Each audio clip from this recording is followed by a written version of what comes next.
Salut à tous, j'espère que vous allez bien. Aujourd'hui, je commence une nouvelle série de vidéos pour trouver la remplaçante de mon Audi R8 V10.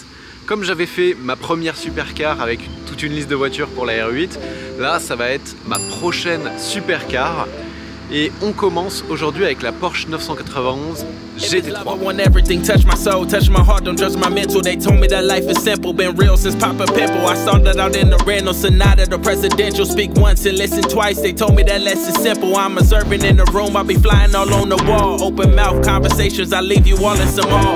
Cutting through the noise, I'm hoping I leave a scar. If you don't know where you've been, how you know where you are? Just cruising the night, I'm grooving. Thought you said you... Bienvenue sur World Supercar. Si t'es nouveau, n'hésite pas à t'abonner. Tu peux me suivre aussi sur Instagram, sur TikTok et mets un pouce bleu si tu adores les supercars et si tu adores un petit peu les pistards aussi comme ça, comme la GT3. Je suis désolé par avance s'il y a un petit peu de vent. On est sur la côte d'Azur. J'ai un abonné très gentil qui est venu avec sa GT3. Et le vent commence à se lever, donc on va essayer de faire un petit peu vite cette présentation, mais je vais quand même omettre aucun détail. Comme c'est la première de la série, pour ceux qui n'ont pas vu sur Instagram la liste que j'ai mise des prétendantes à remplacer la R8, je vais vous donner la liste. Dans cette liste, j'ai mis la Ferrari FF, la Ferrari F430, Lamborghini Gallardo LP 560-4, McLaren MP412C, Aston Martin V12 Vantage S, Ferrari 599 GTB, Lotus Exige Sport 410, Porsche 991 Turbo S phase 1 et Porsche 991 GT3 3 litres 8, donc les phases 1. Les amis, la vidéo d'aujourd'hui est sponsorisée par Roadster. Si tu souhaites louer une voiture comme celle-ci, Roadster est fait pour toi. En fait, Roadster, c'est une plateforme de location de voitures entre particuliers. Tu peux louer dans toute la France de manière simple et ultra fluide des voitures exceptionnelles et introuvables comme cette Porsche GT3. Que ce soit pour un week-end, un mariage, une journée de kiff ou bien même un essai en vue d'un achat ou bien même une voiture normale, Roadster a ce qu'il te faut. Le procédé est ultra simple, tu te rends sur roadster.fr, tu cherches la voiture qui t'intéresse, aux dates qui t'intéressent et en 5 minutes, c'est plié, la location est réservée. Roadster, si tu veux, c'est un petit peu le Airbnb de la voiture premium, mais tu peux aussi trouver des voitures normales. Aussi, si tu es propriétaire d'une belle voiture comme cette 911 GT3 par exemple, tu peux la proposer à la location en toute sécurité sur la plateforme et rejoindre une communauté de plus de 100 000 personnes et ainsi rentabiliser un petit peu ton achat par exemple ou les entretiens. Pour plus de renseignements, je t'invite à aller sur roadster.fr. Tu peux cliquer sur le lien qui est dans la description et si tu utilises le code WorldSupercar10, tu auras 10% de réduction sur ta location. Bon, passons à la présentation de cette 911 GT3. Donc là, on est sur la génération 991. C'est celle qui a succédé à la 997. 997, il y a eu phase 1, phase 2. Et là, on est sur la 991 phase 1. Donc GT3, flat 6, 3 litres 8. Sur les deuxième génération, on est passé aux 4 litres. Et en fait, alors que je vous redonne aussi le contexte pour ma prochaine supercar, budget maximum, parce que je sais que vous allez me le demander, 130 000 €. Donc dans ce budget-là, voilà, il y a de la 599, de la 430, de la MP412C, de la V12 Vantage. Il y a aussi de la GT3, il y a de la Porsche. Pas la phase 2, la phase 2 elle est beaucoup plus chère. La phase 1, elle est encore accessible à ces tarifs-là, parce que c'est un petit peu la mal-aimée de cette génération de GT3. Pourquoi? Elle souffre d'une mauvaise réputation en fait de fiabilité du moteur. Le 3 litres 8 sur les GT3, il y a eu beaucoup de casse moteur. Il y a eu beaucoup de rappels, donc il y a eu beaucoup de moteurs changés. Et c'est un petit peu ça qui fait que la cote de la première génération est nettement en dessous de celle de la phase 2. Phase 2, ils n'ont pas juste fiabilisé le moteur, ils l'ont changé, ils sont passés du 3 litres 8 au 4 litres. Mais le look a un petit peu changé. Je vais vous présenter maintenant la voiture. Personnellement, la phase 1 en 3 litres 8 comme ça, c'est ma génération préférée dans les 991 parce qu'elle a l'avant qui est très rond comme ça. La phase 2, c'était un avant un petit peu plus découpé, un petit peu plus carré. Je trouve celle-ci plus jolie. Là, c'est vraiment la config assez classique avec un argent GT ou gris rhodium. Je connais pas exactement le nom. Je sais que c'est des couleurs Porsche, mais celle-ci, je sais pas exactement. Sur la GT3, quand même, qu'est-ce qui la différencie de la 911? On a tout le bouclier avant qui est beaucoup plus ouvert ici. En bas, pour le refroidissement, hein, on a des gros radiateurs derrière ces grilles. On a une lame ici en bas qui est un peu plus proéminente. À l'avant, il faut que je vous l'ouvre, on a quand même un grand coffre. Ça, c'est pas négligeable le coffre pour la remplaçante de la R8 parce que la R8, il y avait beaucoup de place derrière les sièges et il y avait un coffre qui était pas mal. Donc là, on va regarder la taille du coffre. Il y a un coffre évidemment que à l'avant puisque à l'arrière, il y a le moteur et c'est quand même assez profond, hein. C'est pas immense en volume, mais quand même, on peut, je pense, empiler 2 valises cabine, mettre des trucs autour. L'espace dans ce coffre avant de la GT3, il est pas mal. Pour rappel, les dernières 992 GT3 RS, il n'y a plus de coffre du tout. La voiture, c'est une pistarde, mais elle n'est pas pratique. Comme c'est une voiture qui est destinée souvent à faire de la piste, la majorité des GT3 sont en frein acier. Donc on a des freins acier, on a des jantes gris un petit peu anthracite, 20 pouces à l'avant, 20 pouces à l'arrière. Comme toujours, la trappe à essence qui est sur l'aile avant droite sur les Porsche 911. Le dessin du rétro qui est ouvert comme ça, très élégante. Et l'arrière, très beau, de la 911 GT3 avec cet aileron qui est sculpté et organique à la fois. Je ne sais pas comment dire, c'est pas juste une planche en carbone posée sur des montants en métal. Là, ça fait vraiment partie de la carrosserie. Ça arrive ici. En fait, je trouve vraiment le dessin de cet aileron très recherché et très joli. 3,8 litres indiqué ici, c'est la cylindrée du moteur. Et donc on est sur cette génération 991 qui avait ses feux bien affinés par rapport à la génération 997. Porsche GT3, c'est simple, il n'y a pas d'erreur. 2 échappements centraux sur la GT3, GT3 RS aussi. GT2 RS, c'était 2 échappements latéraux. Et on a une ouverture ici et des petites ouvertures sur les côtés. C'est mythique, c'est une 911. Ça fait partie de ces voitures mythiques, vraiment la 911, la Porsche 911. GT3, c'est la déclinaison sportive évidemment, mais c'est iconique quoi. Avoir une 911 dans son garage, c'est pas juste avoir une Porsche. On va passer à l'intérieur. Petite spécificité de celle-ci, elle a le pack Club Sport. Alors Club Sport chez Porsche, ça veut dire que tu as les baquets sport, les harnais et l'arceau derrière, l'arceau cage, donc qui renforce évidemment la voiture en cas de retournement. Après, clairement, c'est pas l'utilisation que je compte faire de la voiture et essayer de tester l'arceau. Il y a des GT3 sans pack Club Sport, il y a des GT3 avec pack Club Sport qui sont un petit peu plus extrêmes. Ici, on a le bouton pour ouvrir le coffre à l'avant et la petite trappe pour aller vers l'huile moteur, je pense, mais on peut pas voir le moteur à partir de cette génération de voiture. On a un volant en Alcantara, boîte de vitesse automatique PDK, elle était aussi disponible en boîte manuelle. Et c'est la dernière génération de Porsche avec ces baquets qui sont une évolution de ceux de la GT3 RS 997 avant que, quand on prenne les baquets chez Porsche, ce soit les baquets 918.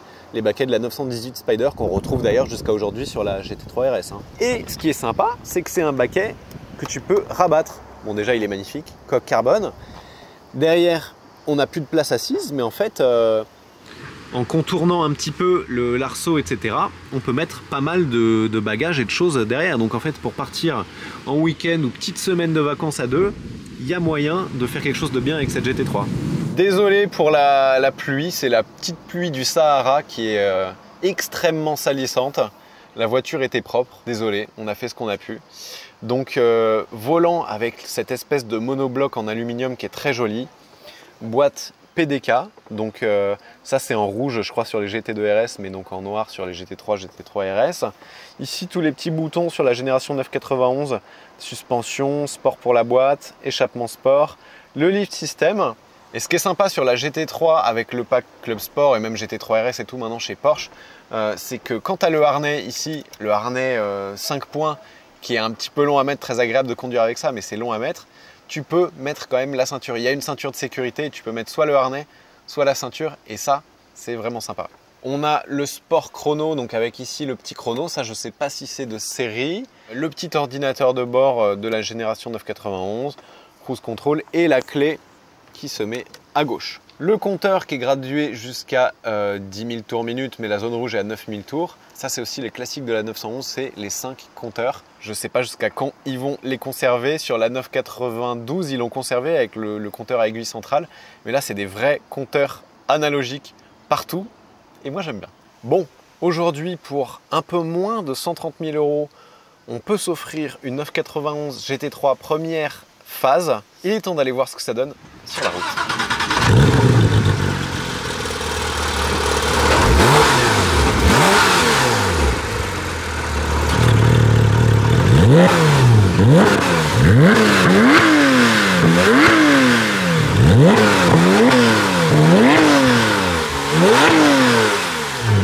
Bon, nous voici à bord de la 991 phase 1 GT3 pour être précis, sur les petites routes qui vont être bien sympas parce que la voiture clairement elle est faite pour ça. J'ai fait de la ville là avec un petit peu, c'est raide mais pas autant qu'une GT3 RS, plus qu'une 911. Porsche ils sont forts dans l'étagement de leur gamme, c'est vraiment entre les deux. Celle-ci, alors je sais pas si c'est dû au club sport ou pas, mais quand on est à l'arrêt, on entend vraiment les bruits de boîte assez métalliques qui sont exagérés sur une GT3 RS par exemple. Et même là, on entend de temps en temps un peu la boîte qui tourne. Il y a un côté mécanique vraiment dans cette GT3. Elle existe en boîte manuelle, celle-ci c'est une PDK. C'est ça qui m'intéressait parce que clairement, si un jour j'en prends une, ce sera en PDK plutôt qu'en boîte manuelle. J'adore m'éclater avec une sportive en boîte manuelle, mais comme la moitié, voire les 2/3 de mes trajets, ça va être de la ville ou du périphérie de ville, la boîte manuelle, là, je m'amuse plus du tout et ça m'embête plus qu'autre chose. Boîte PDK, 7 rapports, dès qu'elle est sortie et toujours, c'est une référence, celle-ci, une des meilleures boîtes au monde. Vous allez le voir sur la conduite sportive. Petite chose que j'ai notée, pas de caméra de recul, on se demandait si c'était en option ou pas, on n'a pas la réponse.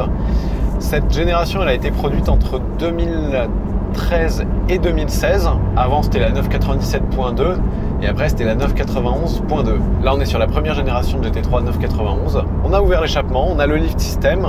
Manuel, c'est un coup à gauche. Ah, les palettes, j'aime bien. C'est des vraies grosses palettes en métal avec un feeling bien mécanique. Là, vous voyez les petites banques rugueuses, on les sent. Et même à vitesse normale, en fait, c'est une voiture qui t'envoie des sensations.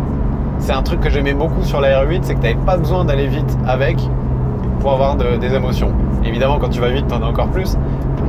Mais là, tu as déjà des sensations mécaniques, vraiment. La R8, ce qui dominait, c'était vraiment le son moteur. Le son du V10. Là, il y a un côté... elle a été infusée à la voiture de course, cette 911, en fait. Derrière nous, en position arrière, pas en position centrale arrière, en position arrière, on a le flat 6 3,8 litres atmosphérique. Ça, c'est un point commun avec la R8, hein. Atmosphérique, ça veut dire qu'on va l'entendre. Niveau de direction, Porsche, ils sont toujours très très haut dans le classement, c'est une référence. La direction, elle est un peu lourde, mais enfin pas lourde, elle est moins lourde que celle de la R8, mais il y a beaucoup plus de ressenti dedans. La R8, c'était ce qui pêchait un peu sur cette génération, c'est la direction qui n'était pas très informative. On l'a placée très précisément la voiture, mais il n'y avait pas de ressenti. Là, Porsche, ils savent faire une direction, et sur une GT3, c'est un des meilleurs exemples. Petit dos d'âne, sur la GT3, vaut mieux soulever le lift system. La R8, il n'y avait pas besoin. Après, celle-ci, le précédent propriétaire apparemment faisait un peu de circuit. Donc il l'a mise à la hauteur d'une GT3 RS. Vous avez peut-être vu sur les images à l'extérieur aussi, les disques avant ont été changés, parce que c'est une voiture qui a fait un petit peu de circuit. C'est toujours des aciers. Et là, on écoute le flat 6.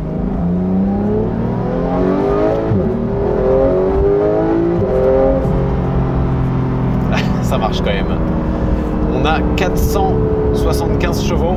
Le compteur monte jusqu'à 9000 tours. Je crois que les 475 chevaux, ils sont à 8250. Donc, faut aller les chercher. C'est vraiment un moteur Atmo qui fonctionne à haut régime. On va voir si à plus bas régime, je pense qu'il y aura un petit peu moins de couple que la R8 parce qu'on est sur un flat 6 3,8 litres, on n'est pas sur un gros V10 Atmo. Mais justement, la jouissance sur cette voiture, c'est d'aller chercher les tours minutes. Tout en haut. C'était la première, si je dis pas de bêtises, la 991 GT3, la première de toutes ces Porsche sportives avec le flat 6 Atmo qui avait un rupteur à 9000 tours minutes. C'était la première et 9000 tours minutes, c'est délirant. En option sur les 911 et les GT3, il y a la suspension PASM. C'est une suspension pilotée qui là pour l'instant est éteinte. Donc on est en mode le plus soft, juste pour voir, parce que là la route est quand même un peu sale. J'active la suspension qui durcit les ressorts. Je pense qu'évidemment sur circuit c'est ce que tu mets pour qu'il y ait encore moins de roulis, même si le roulis sur une GT3 c'est quand même quelque chose d'assez relatif. Clairement de toute la liste, il y a 2 voitures pistardes, il y a cette GT3 et la Lotus Exige 410 Sport, je crois que j'ai mise. Les plus extrêmes, on va dire, en termes de châssis. Pas en termes de moteur, parce que là, on a que 475 chevaux. mais on est sur une voiture légère. Et donc avec 475 chevaux, eh ben, ça va pousser autant que des voitures plus puissantes qui sont plus lourdes. Celle-ci à vide pèse 1430 kg. On est sous la tonne 5. Et sous la tonne 5, ben, forcément, ça va donner un comportement exceptionnel sur la route. C'est marrant parce que même valves ouvertes, elles sont pas tout le temps ouvertes. Quand on accélère, il y a un régime où on entend un truc qui s'ouvre.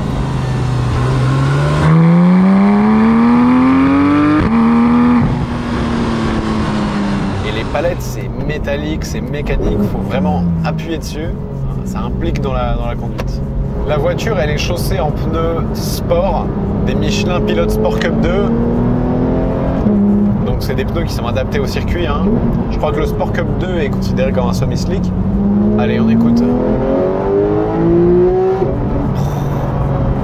J'avais oublié qu'en fait, à partir de 7005, il se passe un truc, le son qui est très beau. Il y a un truc métallique qui se rajoute à partir de 7005. C'est un son qui devient furieux en fait.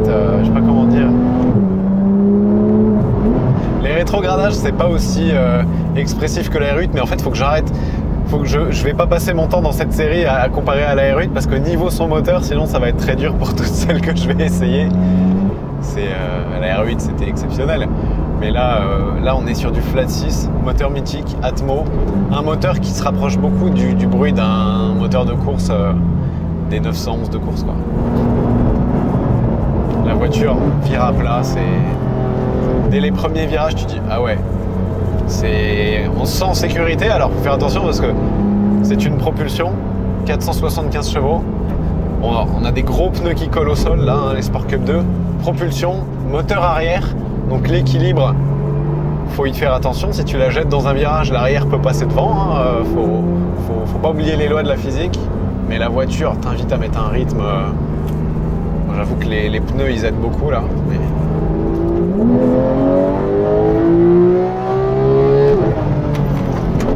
Et puis tu freines. En fait, Porsche, c'est simple, ça s'arrête.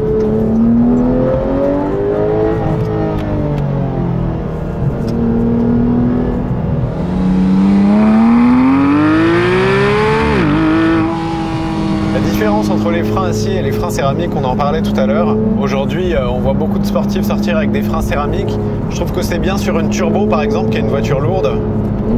Les aciers, ça va freiner bien tout le temps chez Porsche. Les céramiques, ils vont freiner très fort à partir du moment où ils seront chauds et ils vont plus supporter la chaleur. Mais comme la voiture n'est pas lourde, ici, ils vont moins chauffer si tu fais du circuit qu'avec une turbo, par exemple. Et les aciers sur une GT3, c'est amplement suffisant. La direction est incroyable, beaucoup plus pure que sur la R8. On sent vraiment ce que fait le train avant. C'est vraiment un moteur qui aime les tours. Si je me mets en 4 là, pied au plancher,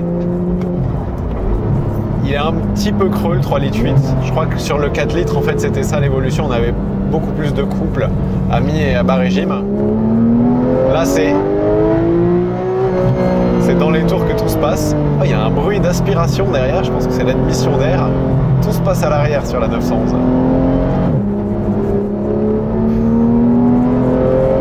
Ah, le son moteur du flat 6, c'est quand même quelque chose qui te met le sourire. Et le train avant est tellement incisif, il y a zéro sous-virage.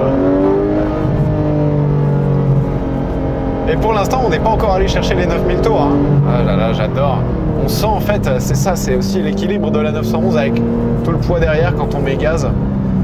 La voiture, elle est assise, il n'y a pas de problème de traction, elle vire à plat.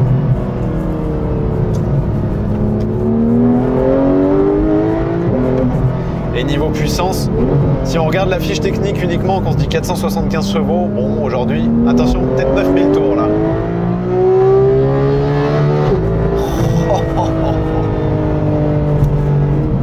C'est ça en fait le kiff de la GT3, c'est que les montées en régime sont infinies, interminables. La noblesse de ce moteur, elle est géniale. Et donc, en vidéo, je vous en remets un coup, c'est pour moi.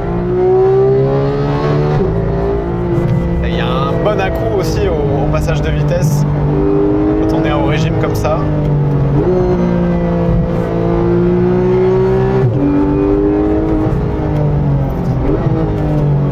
C'est tellement dynamique et elle est rassurante en fait la voiture parce qu'elle obéit au doigt et à l'œil.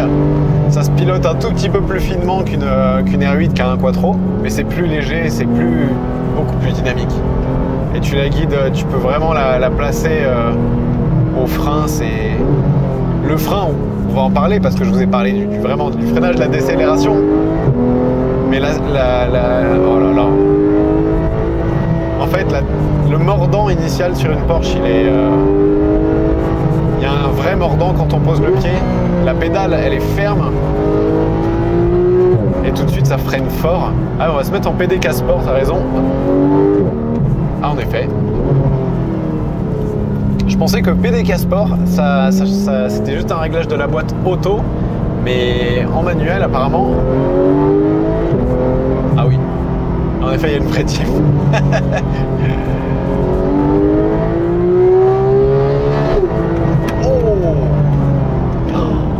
C'est impressionnant. Quand tu passes le rapport à 9000 en PDK Sport, t'as un coup qui t'emmène vers l'avant. Waouh.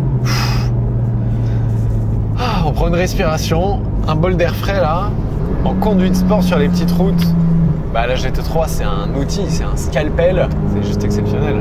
C'est difficile là, c'est vraiment, je suis en train d'encaisser mon ressenti. Pour l'instant, pré-bilan, c'est que en ville, et je fais quand même un petit peu beaucoup de ville avec les voitures, c'est un peu extrême. Par contre, dès qu'on ose un petit peu le rythme, c'est parfait, c'est fait pour ça en fait.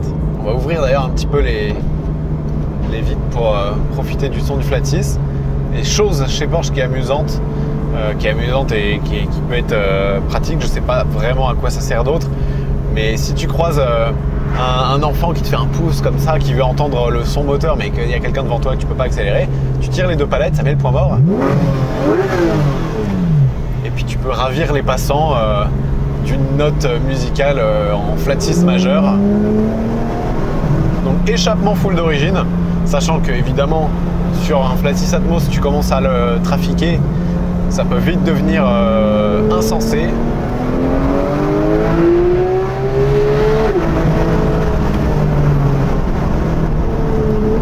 Il est impressionnant ce coup vers l'avant quand on passe le rapport en PDK Sport là. Et bah écoutez, la GT3 3,8 litres, clairement ce sera pas la plus puissante de la liste, mais c'est une des plus sportives dans ma définition du sport. C'est-à-dire une auto qui en conduite rapide, vive, sportive et à l'aise. Elle est très à l'aise. Elle te dit va plus vite, pas de souci, on y va. Elle met en confiance en fait. Tu arrives un peu vite dans un virage, roue droite, tu presses fermement sur le frein, ça casse la vitesse nette. Et ben ça c'est très rassurant. On sent beaucoup moins le poids que dans l'Audi R8. La direction y est pour beaucoup, elle est très pure. Il y a un bon retour en fait, il y a un bon poids, c'est cette génération de direction qui est parfaite pour moi. Son moteur, c'est exceptionnel en conduite sport, surtout quand tu vas chercher la zone rouge, c'est ça le kiff sur cette voiture, c'est la zone entre 7000 tours et 9000 tours, l'orgasme mécanique, tu vois. Et là on entend un petit peu à bas régime ces petits bruits de boîte, je sais pas si vous les entendez dans la vidéo. Mais c'est une voiture qui est très mécanique. Vraiment, elle transpire la mécanique, la passion auto. C'est une voiture qui a été créée pour le sport, mais qui est intermédiaire entre la GT3 RS, qui est vraiment extrême, et elle, sur route tous les jours, ça peut être un petit peu un mal de crâne. Celle-ci, en vrai, ça va. Il y a juste en ville, ou si c'est défoncé les petites routes, ouais, la caisse va bouger un petit peu. C'est le truc avec la GT3. Celle-ci, elle est baquée, elle pack Club Sport.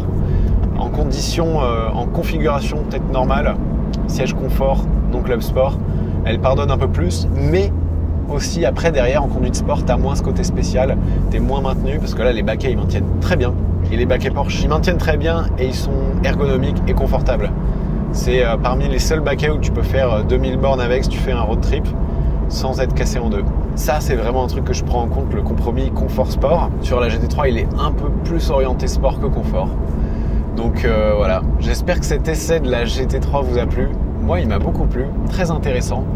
J'en avais déjà essayé une, mais pas avec le pack Club Sport et j'avais pas souvenir que c'était aussi mécanique. Mon souvenir se rapprochait plus de celui d'une 911 Carrera que là d'une 911 GT3 un petit peu orientée RS avec le Club Sport. On n'a pas mis les harnais. En général, je le fais juste pour la vidéo. Après, c'est bien pour le circuit. Sur une petite route, comme ça n'a aucun intérêt. Si tu as mis le harnais et que tu veux attraper quelque chose dans la boîte à gants ou même fermer ta porte, tu as oublié, tu peux pas. T'es collé au siège, c'est le principe du harnais. Ça donne des vraies sensations en conduite sport, mais c'est un petit peu contraignant. J'espère que cette vidéo vous a plu. Merci beaucoup à son propriétaire que vous ne voyez pas, qui est à côté de moi, de m'avoir fait confiance et de m'avoir laissé la conduire. C'était un vrai kiff, une très bonne découverte. Et puis on verra ce qu'il en sort des prochains essais. C'était un petit peu le benchmark là, la GT3. Donc voilà, merci de votre fidélité et je vous dis à très bientôt pour la prochaine vidéo. Ciao.